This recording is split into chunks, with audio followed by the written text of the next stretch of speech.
One of the most common questions we hear from potential clients is, what are the next steps we need to take to become a client, and what's the process look like?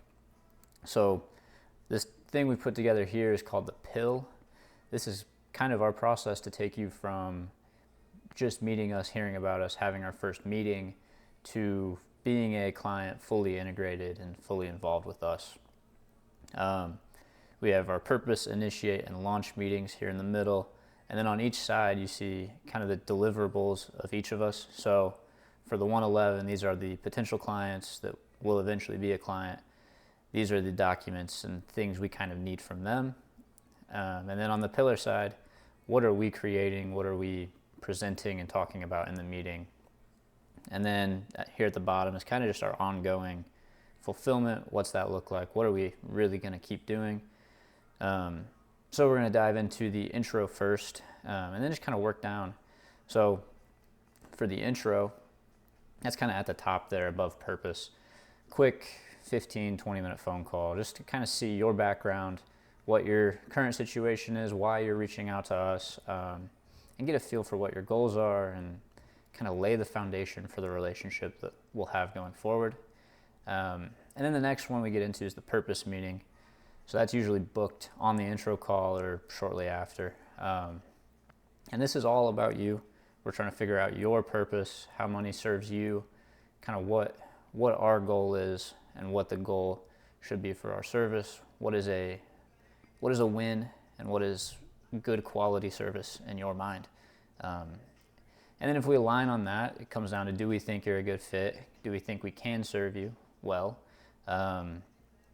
And if that's the case, then we probably look at moving on to the initiate meeting.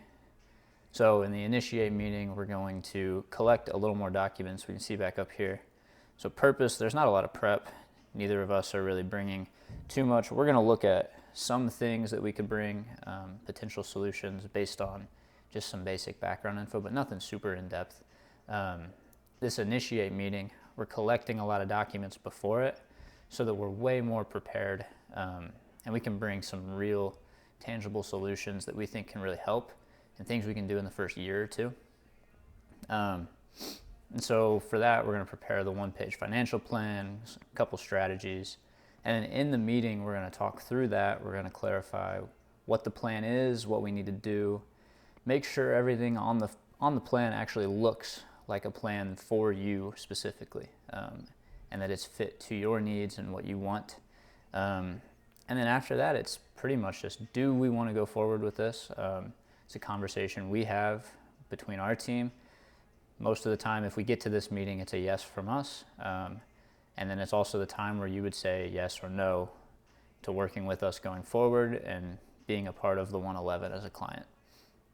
So after we get an agreement there and everything is moving forward, we go into launch. This is kind of our final meeting of this chapter.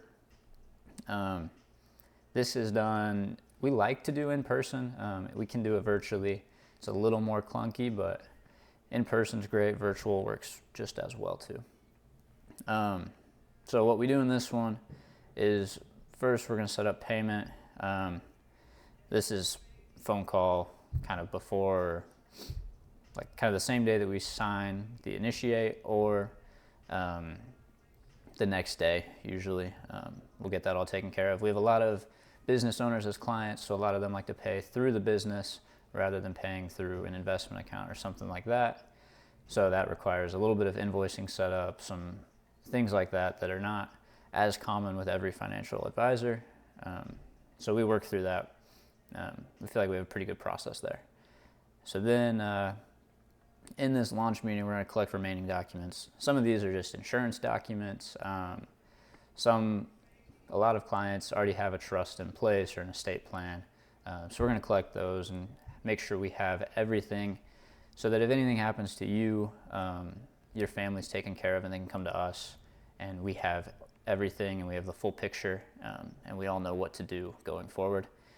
And so yeah, then we are the one place for everything financial related. We have it all. There's not things that we're missing as we're trying to put together a plan and set everything up going forward.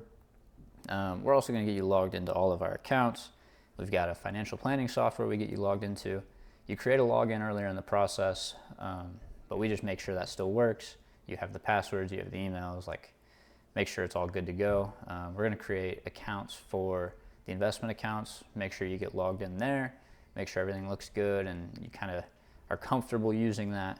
And then kind of lastly, we're going to initiate the account transfers and get things moved over where we can see them, where we can do some things to them and kind of start fulfilling on that plan that we set up in the initiate meeting. And then anything else that kind of finalizes bringing you into the Pillar ecosystem. So by the end of this launch meeting, we want to have basically everything we need going forward, outside of maybe a couple small things. But for the most part, we want everything in place after this meeting. And this meeting's usually a week, couple days, maybe 2 weeks after the initiate meeting and after everything gets signed. So like once the go ahead happens, it's really only 2 weeks until you're fully set up with us. And I think that's a lot faster than most financial firms that are operating at a high level. I'm really happy with our system here. And then the ongoing kind of fulfillment, what are we doing? We have a quarterly audit that we go through. At the beginning of the year, we put items on it that we think will apply to each client. And each quarter, we go through every single one of those lists for all of our clients and make sure that we have started tackling the items or that we initiate starting them. That kind of makes sure we're not missing anything, nothing's falling through the cracks, and that's done each quarter, so 4 times a year. We're looking at everything for sure, no question about it. Between that, obviously, we're thinking about stuff, we're hearing things, we're looking at different one-off kind of things, but the quarterly, make sure we have a rhythm so that we're not missing anything accidentally. And then annually, we're going to have our review. That's like in person or a phone call. And that's us touching base with every single client, making sure we're having conversations around the plan, how we're feeling, how everything's going, kind of across the big picture. Not super small, one-off task-related kind of things. And then there's obviously phone and email availability. We've got 3 of us on our team here, so one of us is available most of the time. So we're pretty proud of the availability of our team. And then in between all that, there's kind of one-off meetings and calls. This can be basic tasks, this can be business-related, strategy planning, forecasting kind of things. A lot of these meetings end up being thought partner kind of collaboration, where it's like, should I buy this property for my business? Or should I look for something else? What do we think a property is worth? Does it line up with what we are trying to do big picture? The other day we had a meeting with one of our clients and it was all around what's the business going to look like 3 to 5 years from now? So the next 3 years are pretty established. We're pretty comfortable with where we're at. But beyond those 3, what do we want to do and what serves us and our employees best? So that was a pretty fun conversation, and we end up having quite a few of those. That's kind of where we see a lot of our value being beyond what most advisors can do, because we've had different businesses throughout our careers and our lives. Financial advising is not the one specific thing that we learned growing up. We've kind of been around a variety of businesses and can offer expertise and insights that most advisors do not have the experience for. And then obviously there's real estate. We talk about it on the website. We've got some knowledge there that we like to share and we like to help people make decisions around. So that's kind of the PIL process. So one of the big questions that I feel like should be answered in our process is, why do clients switch to us?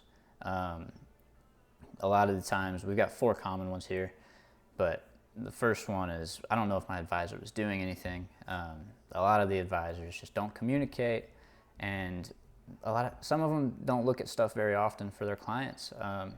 They might have a handful that they do a lot for, and then the rest just kind of fall through the cracks sometimes, especially for the ones that are really big and later on in their career.